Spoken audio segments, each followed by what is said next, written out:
I mean, just having a great musician. So when he first, man, I think he learned all the songs without even practicing with us. He tried out, and that was it. We tried out a couple other dudes,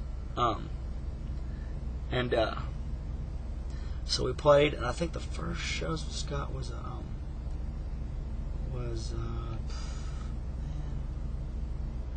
right after we had ended up a tour. We did a tour, I think. Man, I'm so confused.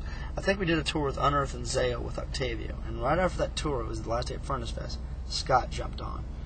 And I don't know what tour we did next. I know we did a Bleeding Through tour and some other tours. Scott played, and his knee started to go out. And there's been a lot of drama, I guess. Scott's knee started going out, and he had to go home and get surgery. He couldn't be back on the road for 6 months. And we knew that, and it was kind of a hard decision. Scott was like, I'm basically going to step down, because you'll be without a guitar player for 6 months, and then I don't even know if I'll be able to walk right again, And he'd also had, back trouble and stuff. And so we did a tour. I mean, what tour were we on? We did a 2-week tour. Or no, I don't remember how long it was. James came out as a merch guy and was doing merch, knowing that, hey, if Scott leaves, you're going to be the guitar player, kind of deal. Kind of like a tryout method, just getting another guy. And James was in a band with Grant before. I can't think of the band. It's hilarious. I can't think of the band. It was like an old hardcore band from Florida. I can't even think of the band. They actually got a good following. I don't remember. So that's how we get, James. And so James hopped on when Scott left because Scott sneezed. And that was a big devastation because, like basically, we did the video with Scott. Dent wasn't on the Changing of Time, but we did the video with Scott right after, that was Scott was on the video. And we wrote some stuff with him. Great stuff, but, he had to leave. So James hops on, and I don't know how long. I mean, we did touring for a while. Did a pretty good bit of touring. I don't know what all the tours. We did some Warped tours, some other stuff. And so we had that was our lineup basically.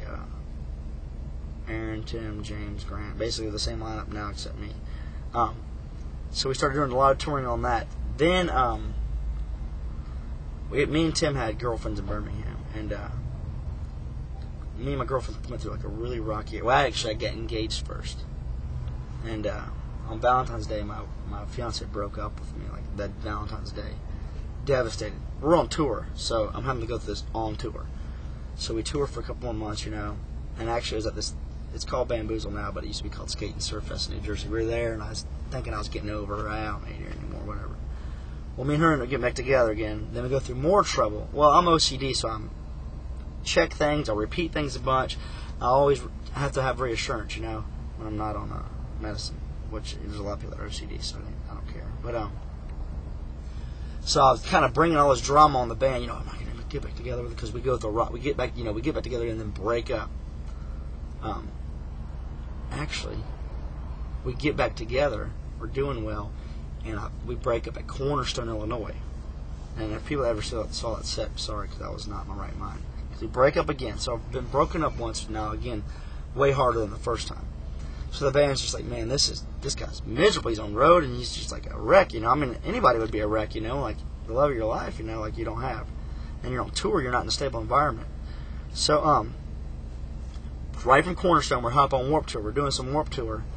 And actually, we were on Cornerstone, and then we went out with another band, and then we did straight to Warped Tour or something. And we're on Warped Tour, and I'm still trying to work things back out with them, talking to her again.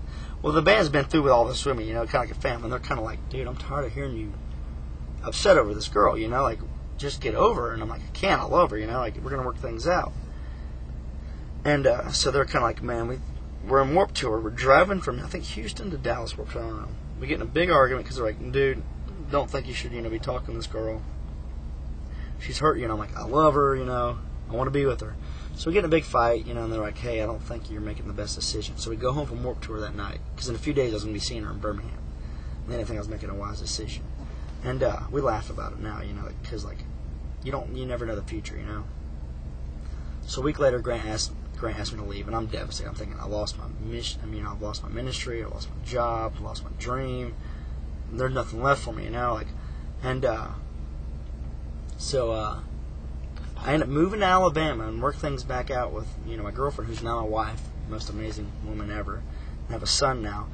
And at the time, I never knew this was all going to pan out. At the time, I was thinking, man, these guys just did me so wrong. They kicked me out of the band, And usually I think you kick guys out of bands because they're on drugs or their whole life's falling away. And I'm like, I got kicked out of a band because I was going through relationship problems, and I was not in my best mind, And now it was for the best. That's one of the best things that ever happened in my life, because like I have a wife and son now, and Underoath continued on, and I've continued on. It's kind of something that had to happen, but you didn't know. You don't think about it at the time. You think this is a horrible thing that's happening.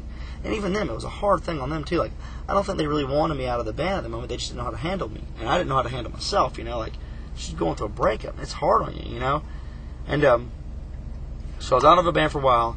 Underoath had a tour coming up that we already knew we were going to be on. I think it was like Atreyu and some other bands. I don't remember. Darkest Hour and some other bands. Matt Tarby filled in from Winter Solstice. Yes.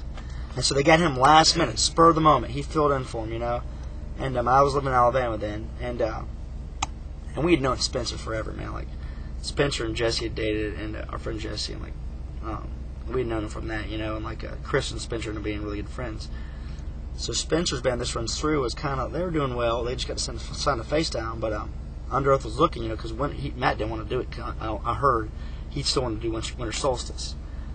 From what he told me, or from what I heard, is that they were just like, we don't need you anymore, and they kind of gave him the boot too. Yeah, I don't know. I don't really know what happened, but I just know that they were looking for somebody. Maybe he didn't work out or whatever, but so Spencer hopped in mine. So Spencer took over the reins, and I was living in Birmingham for a while. I played bass for a couple bands in Birmingham, like just filling in. Actually, our guitar player Josh Williams and our merch guy Robbie, our merch guy was a singer of a band, and our guitar player Josh, the little guy, was a guitar player, and I filled on bass for him on a tour.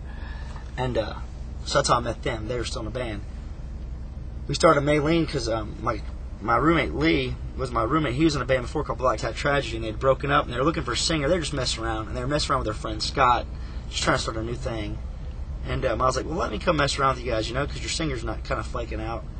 And we practiced once, like, this is awesome, let's do it, and I know those guys for years.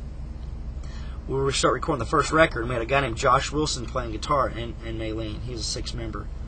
And he was married, and it was hard. He didn't want to tour. And at first, when we first started, we were just taking ourselves as a joke. We didn't take nothing serious. I never thought I was going to be in a band again. I never thought I'd get the chance again. So when we found out we'd get more serious, he's like, I can't really do it. Well, right then we were recording the album. While we were recording the first album, Josh and Robbie's band broke up, and Josh calls and says, "Hey man, my band just broke up. I heard your guitar player's out. You looking for him?" I'm like, dude. You're a fun dude, and you're a good guitar player. You want to hop on? He's like, yeah. And then Robbie's like, well, hey, I'm not doing anything. Like, hey, you want to do merch, So that's kind of how Maylene started. And then Spencer jumped on the reins and with Underoath, and Underoath's done awesome. It's like I guess my biggest saying I've always learned. And Luke Morton used to always say this.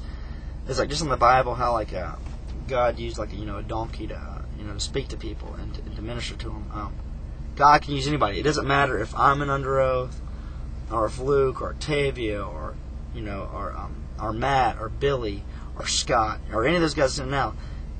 God kind of chose Underoath to be a ministry band. Even people go through problems. It's not about us individually. It's about what God had reached down and touched that band. And so I'm not upset. I'm glad that band's still keeping on and still keeping their vision, even though they go through hard times. People can call them hypocrites to the stuff they went through, but man, those guys have good hearts, and they all got the right mindset, even though they have hard times, and we all have hard times. But it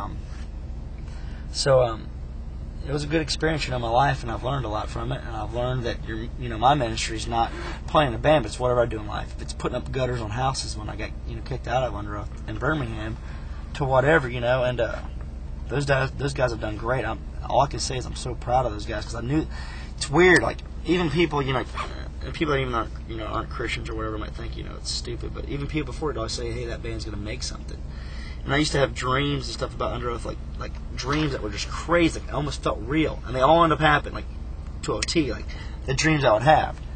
And even after I was out of the band. And so, I knew that band was going to do it, make it since the beginning, and it's awesome how it turned out, and I'm so happy for those guys. And it's going to be fun playing with them because it's like a family, playing on tour with them again, it's like a family reunited, they won't play any old songs, and I don't even remember the lyrics probably to those old songs, but they'll be reunited.